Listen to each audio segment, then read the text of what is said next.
Bienvenidos de nuevo a Vida Sana, su programa de salud, aquí en Canal 4 Televisión desde Telde. Hoy estamos hablando con el motivo del Día Mundial de las Enfermedades Raras, que se celebra el próximo domingo, pues de eso, de las enfermedades minoritarias, enfermedades raras. Y hemos expuesto en la primera parte con la doctora Ana Ojeda, pues qué son las enfermedades raras, qué población hay, a quiénes afectan, cuántas enfermedades raras, si son muchas, si son pocas. Y ella es experta en una de ellas, en telangiectasia hemorrágica hereditaria, y nos ha explicado de forma exhaustiva y muy bien en qué consiste esa enfermedad y cuáles son las complicaciones de esa enfermedad y los casos que ella tiene en la parte sur de Gran Canaria. Ya les comenté antes en la primera parte que la parte norte, la doctora Godoy de Galdar, pues también atiende este tipo de pacientes. En esta segunda parte también van a tener los micrófonos abiertos por si ustedes tienen que preguntar algo a nuestra siguiente invitada. Nuestra siguiente invitada se llama Soraya Díaz. Muchas gracias por haber aceptado la invitación, Soraya. Muchas gracias por estar aquí. A ustedes por invitarme. Soraya es vocal de la Asociación de Telangiectasia Hemorrágica Hereditaria y aparte de ser vocal, pues está afectada por la enfermedad. En primer lugar queremos si puede ser que nos diga dónde está la asociación, si tiene algún tipo de contacto para que las personas que quieran acercarse o tengan alguna pregunta a la asociación puedan hacerlo. Pues sí, nuestra asociación tiene un ámbito nacional y tenemos vocales en todas las comunidades. En la de Canarias soy yo y se puede entrar en contacto con la asociación a través de nuestra página web www.asociacionhht España y a través del teléfono también, el 657-51-8791. Van a ver ustedes dentro de poquito en su imagen pues tanto la página web como el teléfono de la asociación, por si ustedes tienen algún tipo de pregunta que ellos le puedan responder. ¿Qué limitaciones puede tener un paciente con telangiectasia hemorrágica hereditaria? ¿Tiene algún tipo de limitación o no tiene ninguno? Tiene muchas limitaciones porque, como comentó la doctora Ojeda, una de las principales manifestaciones son las hemorragias nasales en la mayoría de los casos. Entonces es un sangrado que se repite muchas veces a lo largo del día, sin motivo muchas veces, y eso te va limitando en tu vida cotidiana. Como digo yo, te va secuestrando. Si no tienes controlados los sangrados, si no tienes un buen tratamiento a nivel de otorrino, los sangrados te limitan muchísimo. Llega un momento en que no puedes ni salir de casa, porque el agacharte, atarte los zapatos, sangra. El sonreír, sangra. El comer algo crujiente o duro, sangra. Y esos sangrados, claro, son muy frecuentes y cuesta mucho controlarlos. No basta muchas veces con taponarte. Hay veces que sí, en las primeras etapas de la vida los sangrados no son tan frecuentes y cuando ocurren, con un poquito de presión en la nariz o un taponamiento pequeño, se suelen parar. Pero a medida que avanza, pues los sangrados son más persistentes y más abundantes.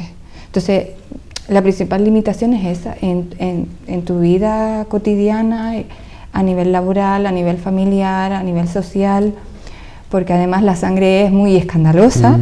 Empiezas a sangrar en un restaurante, empiezas a sangrar en tu trabajo. Yo ahora estoy mejor controlada que hace años, gracias a Dios, por el tratamiento que me estoy haciendo. Pero cuando no conocía ese tratamiento y no me lo hacían, mi primer pensamiento cuando me despertaba por las mañanas es que iba a sangrar, porque el hecho de incorporarme para sentarme en la cama, ya yo empezaba a sangrar. Y eran sangrados que me costaba 1 hora controlar. Y luego, claro, cuando ya lo tienes controlado y te tienes que quitar el taponamiento que nos hacemos, empezamos otra vez a sangrar, porque no es un problema de coagulación, pero sí de fragilidad capilar. Entonces tú paras el sangrado, pero desde que quitas el taponamiento vuelves otra vez a sangrar. Hay niños que, por ejemplo, que están en el colegio, que empiezan a sangrar y ya lo ven hasta como normal los niños. Sí, hombre, yo lo veía normal. Yo cuando era pequeña no era consciente de que tenía esta enfermedad. No sangraba como sangro ahora, pero cuando sangraba lo veía normal porque además veía a mi padre sangrar. Entonces era como, de pequeña para ti eso es lo normal, que tu padre sangre y que tú sangres y que tus hermanos sangren y tus tíos sangren, hasta que empiezas a crecer y ya te dicen, mira, no, es que esto es una enfermedad y empieza a limitarte. Y claro, cuando ves que no tienes solución, que cada vez te limita más, pues ahí es cuando de verdad te das cuenta en qué consiste la enfermedad y el hecho de que sea una enfermedad rara, que muchas veces no es conocida primero por los propios afectados, después por los médicos. Entonces es muy difícil vivir con una enfermedad rara porque no tienes acceso a los tratamientos, no la conoces. Los datos que dicen los estudios que se han publicado en el 2009, si no recuerdo mal, en el 2013, estudios en serio 1 y 2, que bueno, estaban intentando definir cuáles son la problemática que tienen los enfermos de enfermedades raras. Pues una de las noticias que nos da esos dos estudios es que se tarda de una media de 4 años en diagnosticar a esos enfermos. ¿Por qué se tarda en diagnosticar, por ejemplo, la telangiectasia hemorrágica hereditaria? ¿Porque los médicos no conocen la enfermedad? ¿Porque...? Yo creo que es porque no se conoce la enfermedad. No se conoce la enfermedad. No se conoce la enfermedad. Mi padre tenía la enfermedad y la primera vez que yo oí el nombre de la enfermedad fue cuando él ya pues llevaba 20, 30 años yendo a urgencias por hemorragia, no por sangrados, por hemorragia. Y me acuerdo de ese momento que se acerca el médico de urgencias y yo le pregunto, ¿pero esto y por qué le ocurre esto a mi padre con tanta frecuencia? Y me dice, es que tu padre tiene esta enfermedad. Y yo me digo, ¿y ahora, después de tantos años? Nadie se lo había dicho. Nadie nos lo había dicho, nadie le había puesto nombre. Y una vez le pones nombre, después también lo que tienen las enfermedades minoritarias es el desconocimiento de la enfermedad. Vale, sabes que se llama así, pero no todos los médicos conocen en qué consiste la enfermedad. Yo soy enfermera y se supone que estoy más familiarizada con el mundo sanitario y con los conocimientos que a lo mejor otra persona que no se dedica a esto. Y así todo, yo no tenía conocimiento de la enfermedad. Yo pensaba que era sangrar, que esta enfermedad consistía en sangrar.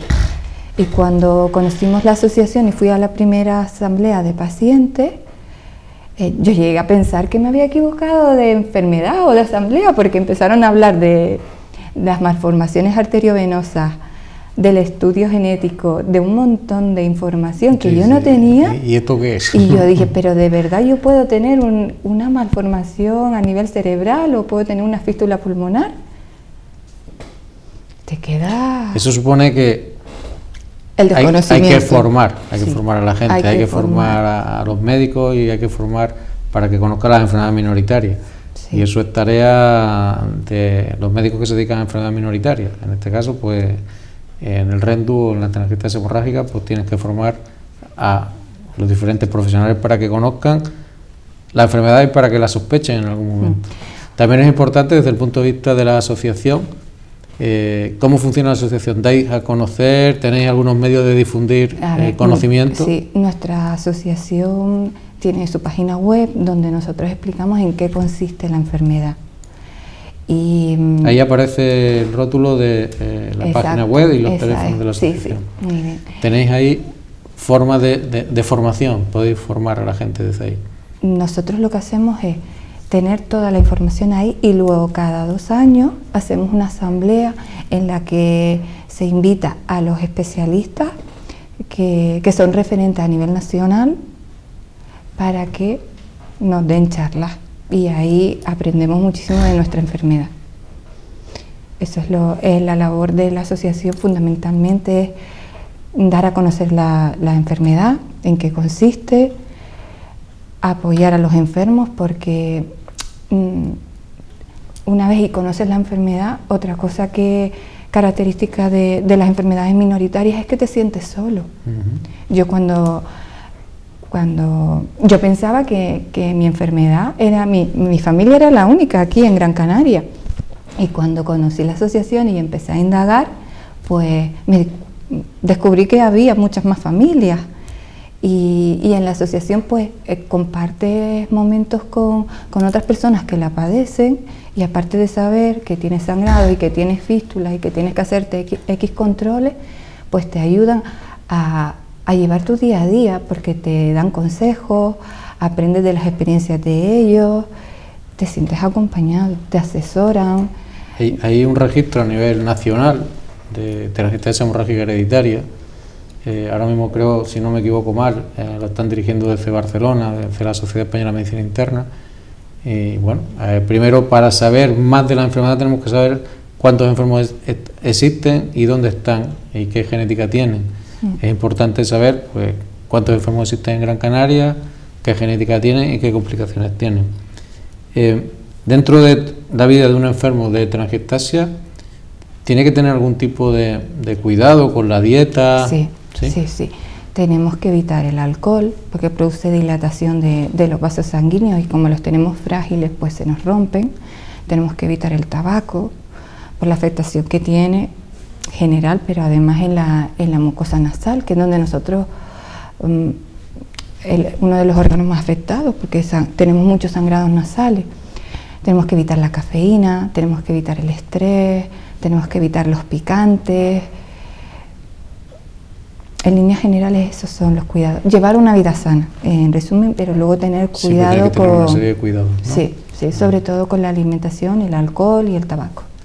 Y respecto a los fármacos, ¿podéis tomar cualquier tipo de fármaco? ¿Hay algún fármaco que esté contraindicado o que puedas tener algún tipo de cuidado?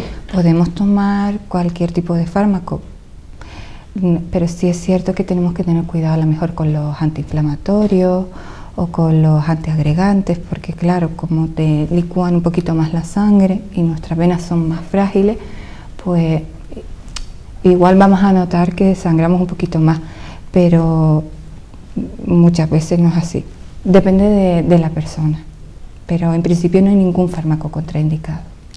No todo en las enfermedades raras o enfermedades minoritarias es fácil.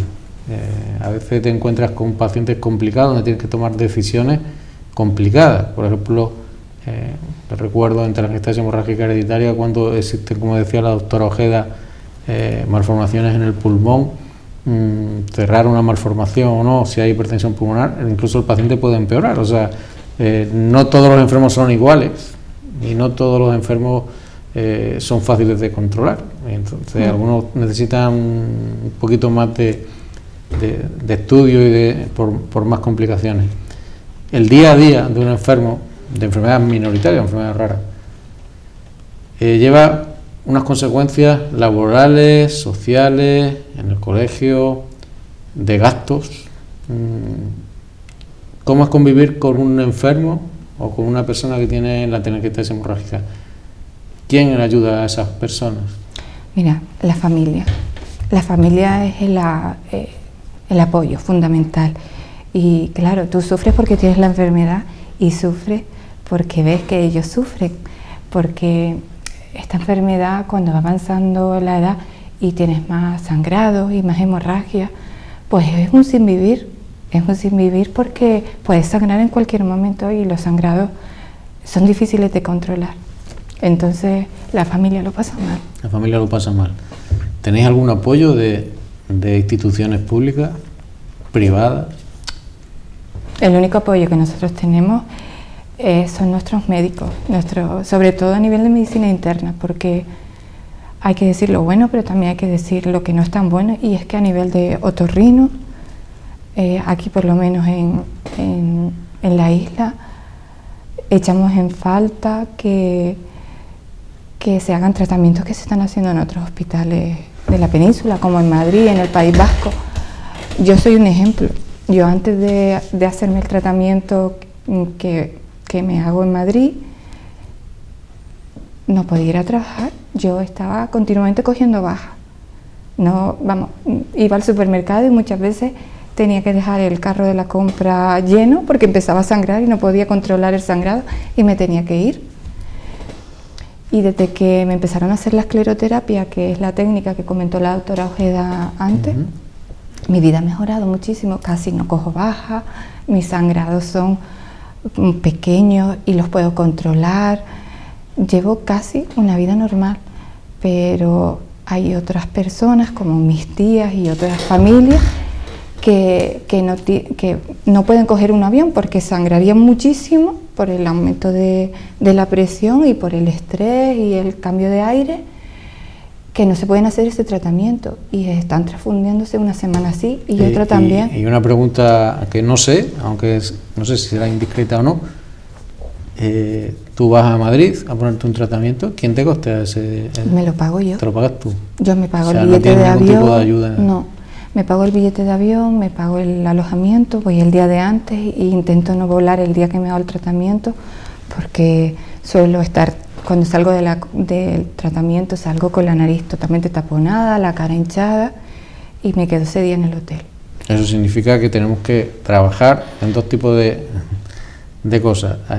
O bien conseguir que el Servicio Canario de Salud pueda mandar a los pacientes en técnicas que nosotros no hacemos aquí, o bien formar a alguien aquí, que es más fácil para que haga esas técnicas, ¿no? Sí, nosotros ya lo hemos hablado con el servicio de otorrino del Hospital Insular y del Hospital Dr. Negrín, y nos han dicho que bueno, que lo van a intentar, que lo van a probar, porque la técnica pues tiene sus complicaciones como cualquier otra técnica, pero no requiere de un fármaco caro y solo requiere de un médico que la quiera hacer y que quiera o que pueda, porque muchas veces no se puede, también es cierto. Yo desconozco la técnica, porque no la conozco. No sé si es el letoesclerol. Sí. El letoesclerol se usa, por ejemplo, para las varices. Sí, es la misma técnica. O sea, sí. Es baratísimo. O sea, sí. No es muy caro, no. Es muy barato. Porque se hacen las varices. Claro, o sea que... Yo cuando voy a Madrid voy a una consulta, no voy a un quirófano. O sea que es una técnica que te pueden hacer en una consulta. Y me la hace el otorrino y salgo de ahí y me voy al hotel. Eso sí que lo echamos mucho de menos, lo echamos en falta y nos sentimos abandonados por el servicio de otorrino en ese sentido, porque es algo que puede mejorar muchísimo la calidad de vida de los afectados aquí. Y en ese sentido no hay equidad. Es otra de la problemática de las enfermedades minoritarias, que no hay equidad muchas veces en el tratamiento. Y claro, tenemos que luchar. ¿Te refieres a que tú estás aquí y no recibes el mismo tratamiento que una persona que está en Madrid? Claro, esa técnica se realiza en Madrid, en el País Vasco, se realiza en Valencia, se realiza en Murcia, se realiza en Galicia, y yo no entiendo por qué aquí no se realiza. Una de las cosas importantes en la estrategia de enfermedades raras, hay una estrategia nacional de enfermedades raras, pero luego cada comunidad autónoma tiene una estrategia de enfermedades raras. Una cosa importante dentro de la estrategia de enfermedades raras es que cuando algo no se hace en tu comunidad autónoma, la comunidad autónoma te tiene que prestar la forma de llegar a un centro de referencia para que tú recibas el mejor tratamiento posible que no se te dé en tu comunidad autónoma. O sea, una de las cosas muy importantes que se tiene que trabajar en la estrategia de enfermedades raras. No puede ser que un canario no reciba el mismo tratamiento que un madrileño o un vasco. Es así, ¿no? Es, efectivamente.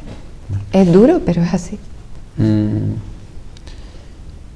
enfermedades raras, estoy hablando ya de enfermedades raras que requieren más un compromiso, por ejemplo, de rehabilitación, niños que requieren rehabilitación. Ustedes, aparte del tratamiento de la pista, si necesitan algún tipo de ayuda de rehabilitación o de otras. Nosotros, en principio, la discapacidad que nos provoca la enfermedad es más a nivel, no es una discapacidad física. Pero sí es verdad que hemos tenido casos de niños que nacen con malformaciones pulmonares y importantes, que van además aumentando, que han llegado incluso hasta el trasplante de pulmón, y esos niños sí han necesitado pues rehabilitación antes y después del trasplante. Pero así rehabilitación en principio por lo que es nuestra enfermedad, no. ¿Qué necesitamos? Pues ayuda psicológica. Ayuda psicológica. Por ejemplo, es muy difícil vivir con esta enfermedad cuando tú sangras continuamente. Ayuda psicológica, el enfermo, para afrontar la enfermedad. El enfermo y las personas, la familia que cuidan al enfermo, ¿no? Sí. Porque como ya le comenté antes, es que te va secuestrando en tu casa. Empiezas a dejar de ir a trabajar, empiezas a dejar de salir, te limita en muchísimo, hasta dentro de tu propio hogar, en las tareas de la vida cotidiana, cuando no tienes controlado el tema de las hemorragias, es muy difícil. Hasta el hecho de poder lavarte la cabeza, a mí me pasaba que me metía en la ducha y caerme el agua por aquí ya hacía que sangrara por el cambio de temperatura. Es que es una fragilidad capilar muy importante y claro, te limita mucho, te limita muchísimo. Yo siempre le he dicho a la doctora Ojeda que bueno, que si podemos hacer algo, investigar nosotros desde aquí, desde Gran Canaria, algo que mejore la calidad de vida de los pacientes con telangiectasia. A mí se me ocurren muchas ideas peregrinas, como yo digo, y siempre se lo planteo a ella. ¿Ustedes piensan que la investigación que se está realizando ahora en la enfermedad vuestra podía llegar a nosotros? ¿Podíamos aportar algo aquí desde Canarias en investigación? ¿Qué tipo de investigación se está haciendo a nivel español? Si ustedes saben o están al día de qué investigación se está haciendo. Nosotros a nivel nacional sí hay una línea de investigación, no sé si una o dos líneas de investigación en el laboratorio, en el CIB, lo lleva la doctora María Luisa Botella. Ella es genetista y bióloga y ella lo que hace es investigación básica y sí es verdad que ha desarrollado varios proyectos en los que se ha visto la eficacia de determinados fármacos en nuestra enfermedad. La eficacia es muy bajita de los fármacos que hay ahora mismo a nivel, que es vía oral, por decirlo de alguna manera. Lo más eficaz para mejorar nuestra calidad de vida, porque curar, no hay nada para curar, es el tratamiento con la escleroterapia y luego, como comentó la doctora Ana Ojeda, otro tipo de tratamientos que se ponen en hospital de día. Pero volviendo a la investigación, no conocemos ninguna línea más de investigación. La doctora Ojeda se formó en el hospital de Sierra Llana, que está en Cantabria. Ahí hay una unidad de referencia europea, un internista, el doctor Ferrabetia, llevaba a esa unidad y consiguió un fármaco, para que vean lo que es la investigación, un fármaco que se usa en la osteoporosis, que mejoraba un poquito sí, la calidad de vida de este tipo de pacientes. Que un poquito es mucho para nosotros. Bueno, el domingo se celebra el Día Mundial de las Enfermedades Raras. Hoy hemos hablado un poquito de qué son las enfermedades raras o minoritarias. A mí no me gusta el término rara, porque rara es la enfermedad, pero los enfermos no son raros, son enfermos, igual que puedes tener una diabetes, una hipertensión. Y siempre tienen algo peyorativo el llamar rara a una enfermedad y decir que una persona tiene una enfermedad rara. Los enfermos no son raros, las enfermedades sí son raras porque son poquitos. Y hemos hablado de una enfermedad minoritaria, la telangiectasia hemorrágica hereditaria. La doctora Ojeda nos ha planteado qué es, cuáles son las complicaciones, cómo se manifiestan, y hemos hablado de las complicaciones que tiene vivir con la enfermedad y vivir en la familia y qué apoyo necesitan los pacientes con telangiectasia hemorrágica hereditaria aquí en Gran Canaria, y sobre todo en la zona sur. Muchas gracias, Soraya, por haber venido. De nada, y gracias por habernos explicado todo. Todo gracias a ustedes por darnos voz y visibilidad. Muchas gracias. Bueno, nos vemos el próximo viernes aquí en Vida Sana, hablando siempre de salud, en Canal 4 Televisión de CETELDE. Gracias por escucharnos y gracias por estar aquí todos los viernes. Muchas gracias.